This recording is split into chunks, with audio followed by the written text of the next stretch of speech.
The Battle of Steenkirk was fought on 3rd August 1692 during the Nine Years' War near Steenkirk, then part of the Spanish Netherlands, but now in modern Belgium. French Marshal Luxembourg had already achieved his main objective for 1692 by capturing Namur in June and wanted to avoid battle.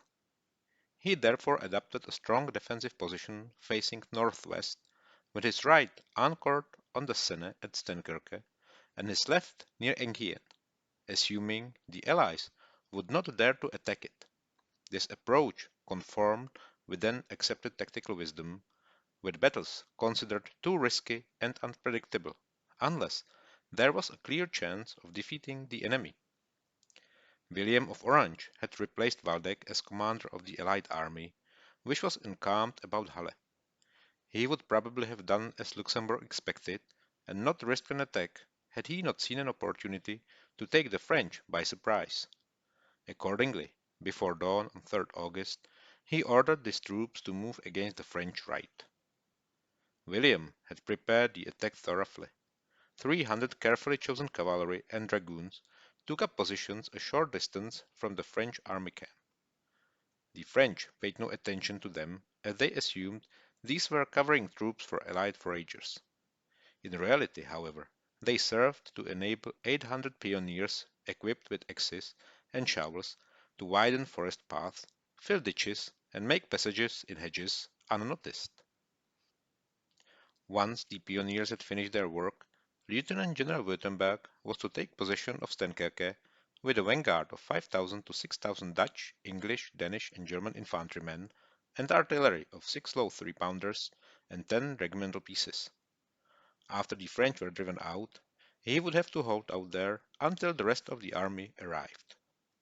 The main attack would be carried out by 3 assault columns. The first column, under the Prince of Nassau-Usingen, with a strength of 8,000 men, composed of the English Ramsey Brigade and the Dutch Fagel Brigade.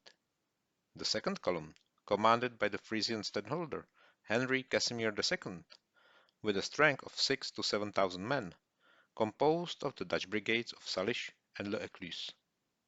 The third column, under the Count of Solms, with a strength of 11,000 men, comprised the Dutch, English, and Scottish Guards, Churchill's English Brigade, and Ellenberger's Danish Brigade. Each assault column was equipped with 6 long 3-pounders and 12 regimental pieces. 15,000 horsemen under the Earl of Athlone had the order to follow the infantry and support its attack wherever possible. Led by the Duke of Württemberg, the Allied advance guard of infantry and pioneers deployed silently around 5 a.m. close to the French encampments. The day began well for the Allies. After a short firefight, Württemberg managed to take control of a hill and forest opposite Steenkirk, and then deployed artillery, with which he at 9 a.m. started methodically cannonading the enemy. For further progress, he depended on the arrival of the main force. To Württemberg's anger, it took all morning before Lieutenant General Hugh Mackay showed up with the infantry of the first column. Where the other two columns were at the time was unknown to him.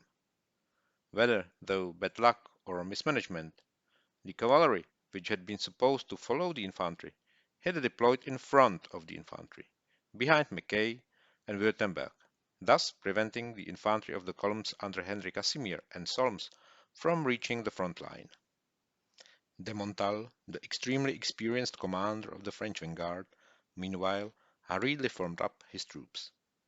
William considered it unwise to wait any longer, and despite the delay, loss of surprise, and the absence of 2 of the 3 columns, ordered Württemberg and Mackay around 1 p.m. to finally begin the main attack. Their troops captured the first 3 lines of trenches, and came very close to achieving a stunning victory. However, de Montal held off the initial Allied attack long enough to enable Luxembourg to bring up his main force. The piecemeal deployment of the Allied main body meant little or no attempt was made to engage the French centre. With his troops spread out over the fortifications and under huge pressure from the French, Mackay asked William for permission to withdraw and reorganize. Ordered to continue the assault, he allegedly said, "The Lord's will be done," and taking place at the head of his regiment, was killed with many of his division. Over 8,000 of the 15,000 Allied troops engaged became casualties, with 5 British regiments almost wiped out. Around 6 p.m., William decided to call off the attack. Württemberg raged to Mero de Westerlo, the young adjutant who came to deliver this news, that he would have been able to drive the French out of their positions if the second and third columns had shown up, when now only 14,000 men had been at his disposal. Mero de Westerlo wrote back to the king and later wrote, "I couldn't restrain myself from saying to the king that a great opportunity had been lost to defeat the French. He smiled under his big hat, but said nothing." Seeing an opportunity for a decisive victory, Luxembourg committed the allied Maison de Roye to a frontal assault, reinforced by troops from Aiguillon under Boufflers. Contesting every step, Württemberg's corps, plus the remnants of the troops of the first column, were driven back. The French counterattack, however, proved very costly to the French, for the columns of Henry Casimir and Solms had finally reached the edge of the forest and were now getting into combat with the French. The battle only ended with the coming of darkness.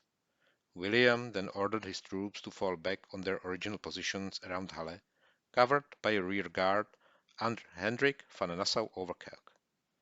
The French quickly called off the pursuit, having suffered losses of around 8,000 killed or wounded themselves. Both sides could claim victory. The French for repelling the Allied attack, holding their ground and possibly foiling an attack on Namur, and the Allies for bloodying the noses of the French and perhaps preventing them from advancing towards Liège. After the battle, the two armies continued to oppose each other for the rest of the summer, but nothing significant happened before they went to winter quarters. During the battle, the Allies had held the advantage of greater firepower. The Allies fought with the new flintlock muskets, while the French had still fought with the old muskets. When Louis XIV heard from his generals that they would have lost had the Allied attack been better coordinated, Louis immediately demanded that his infantry be rearmed with a new musket. However, due to problems with manufacturers and resistance within the French officer corps, it took several years before every infantryman was equipped with a new weapon. Following the battle, some English politicians claimed their heavy losses were caused not through incompetence, but a deliberate act by Solms, and demanded his removal. These allegations were primarily driven by anti-Dutch sentiment and opposition to the war within Parliament, and cannot be substantiated. Presented with these claims when he returned to London in October, William simply agreed to consider it. Solms died of wounds received at London the following year. If you like the video, please give it a thumb up and consider subscribing to the channel, as each takes just a second to do and will be very much appreciated. See you next time.